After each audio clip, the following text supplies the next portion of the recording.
Hey all, this is David Ducker coming back at you. And today I'm going to be talking about one of my favorite phrases in gaming, and that's the media is the message. And what that means is the story you want to tell will be impacted in how you tell it. You could tell the same story multiple different ways, and it'll come across differently just depending on what that media is. If you tell it with sound only over the radio, if you tell it in text form, if you tell it in a silent movie, if you tell it in a video game, it's all going to be different. Even if you start with the same base story, the impact will be different. And your tools will be very different as well.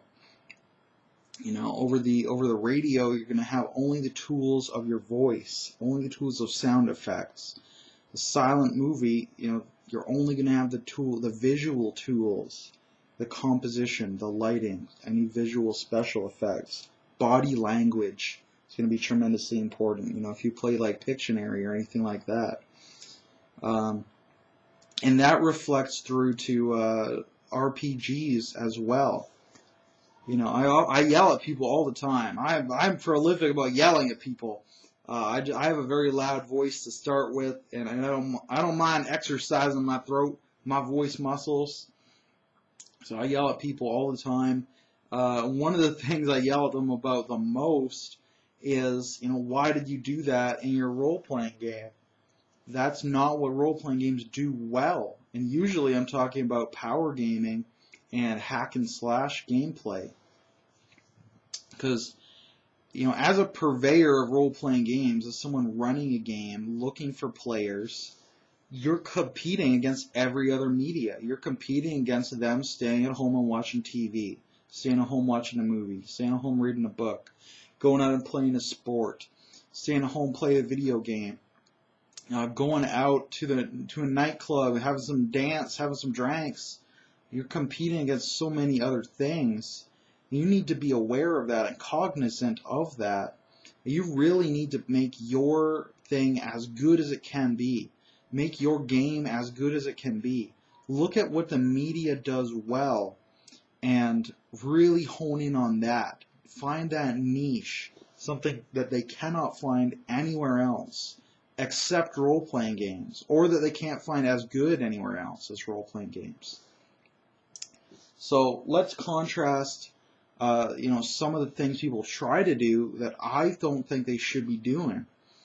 When you come in and you're pushing mechanics, when you're pushing a build and a rule set, in my opinion, you cannot make that as good with a role-playing game as you can with a video game.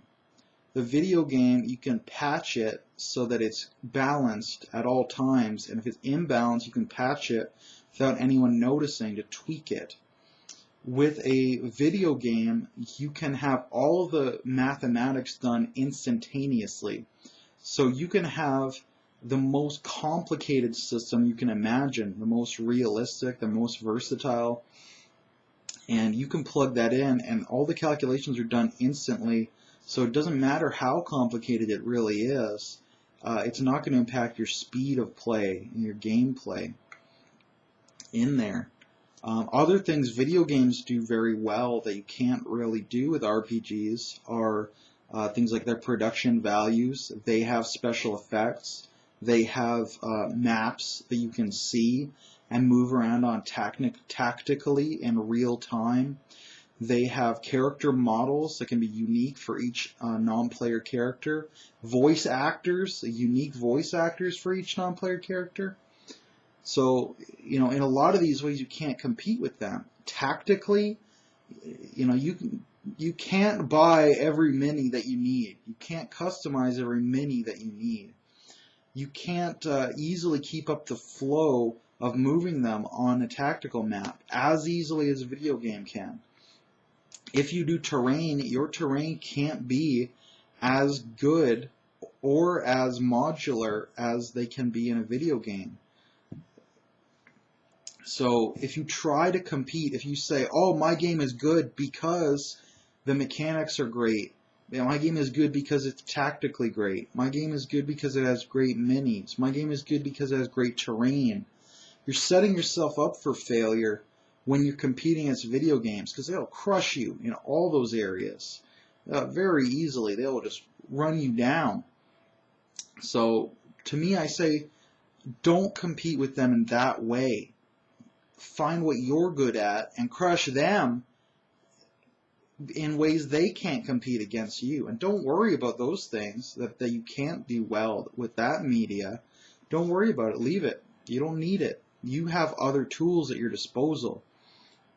So to me, what role-playing games do that other media cannot, first of all, that no other media except video games can do, and role-playing games, is interactivity. You know, with a book, you can have a choose-your-own-adventure book, so maybe there's a tiny bit of interactivity you can get if it's designed to do that. But in general, it's static. TV, movies, you know, they're static. But with a role-playing game, you can interact with the world. You can investigate things you're interested in more closely. You can affect things you don't like and make them the way you do want them. You can find a character you like, and in a movie, they might walk off screen. But in a role-playing game or video game, you can follow them and keep interacting with them. Now, that leaves, you know, video games and RPGs together in that interactivity front. But, excuse me.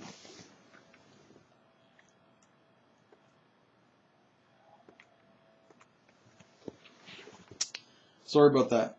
So you can leave video games and RPGs together in that front. The computer's going wonky on me. It's killing me over here. But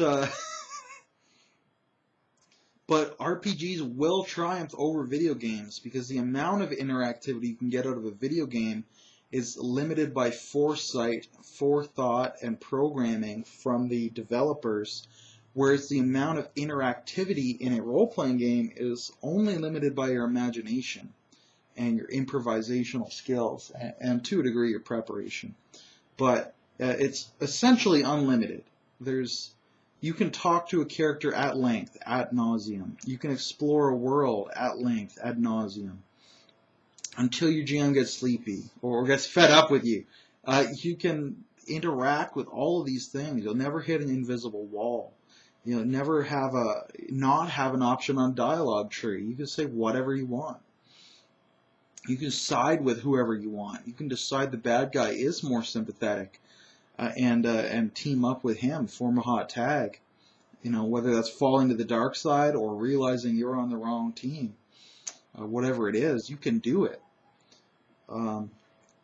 So in that way, you can crush a video game easily if you provide this atmosphere where your characters can do things for them to do. That's why I think sandbox style games are the kind of role-playing game, because no one can compete. If you're running a railroad, video games are a railroad too. You're competing against them at something they can do equally well, but they have so many other tools they do better than you, and you've taken one out of your arsenal. So, to me, that's an argument mathematically for why railroads are inferior. Another thing role-playing games do better than any other media is that customization option, where in a video game you can make your character, and you can choose from various faces, races, various clothing or armor styles or weapon styles perhaps, but the limits are going to be there.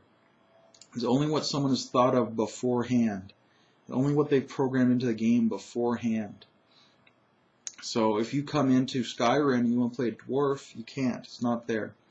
If you want to come into Baldur's Gate and play a lizard folk, you can't. It's not there. Or even if you want to come into Baldur's Gate and use a two-handed axe, that's not there either. That game has very limited options in many ways. But in a role-playing game, a live-action style role-playing game, a tabletop role-playing game, you can invent whatever you want. I can play as a custom race I just made. I can describe exactly what he looks like. You know, what his shirt looks like, what his pants look like, his boots, his belt, his knife, his sword, his cloak, his mantle, all his jewelry, his tattoos, his teeth, everything. And it's unlimited creative options. Even in a railroad, you can still get that. So that's one great tool that you have there. You know, keep that open for your players. And those are the two greatest tools of role-playing games. Customization to make whoever you want, and then interactivity. Go anywhere, do anything, limited only by your imagination and the physics of the game world as well. So when you try to compete on other fronts, you know, tactically or with power gaming, it's not going to be as satisfying. You know, I love playing video games. I play Skyrim, Oblivion, Baldur's Gate. You know, I love more tactical games too, like Ogre Battle, Fire Emblem, Age of Empires, Age of Mythology. Actually, one of my favorites. That's a great game. So I can get my power game on. I get my tactics on in those kind of games. That's great. I love that, and I get all, you know, voice acting and all the areas are rendered so nicely, and there's architecture everywhere, and music, background music, special effects. You know, I love all that stuff. It's just that video games do them so much better. Role-playing games don't do those things very well in general. You know, except for I can be anyone I want, and I can interact with anyone I want, and I can do anything I want. You know, that to me is what I can get out of a role-playing game. I can't get out of a video game. I love Skyrim, but it has its limitations. Just like role-playing games, I love them, but they have their limitations too. So if I show up at your game, if we schedule a game, everyone puts aside their time. We find a time where everyone can put aside time together. I travel there. You know, I buy snacks. Maybe I buy food when I'm there. You know, and traveling can, you know, in Canada in the wintertime, traveling can suck. Believe that with your mind. You know, especially this last winter, you know, I was risking my life to get to some of these games. That's not an exaggeration. Because we had blizzards and we had like severe thunderstorms where I made it to the games.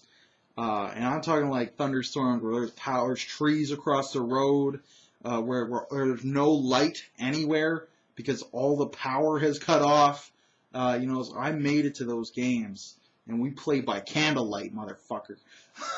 But my point is, if the game I'm going to is going to be tactical, is going to be power gaming, is going to be hack and slash, is not going to have interactivity, then the fun I'm going to have versus the fun of Skyrim will be about equal.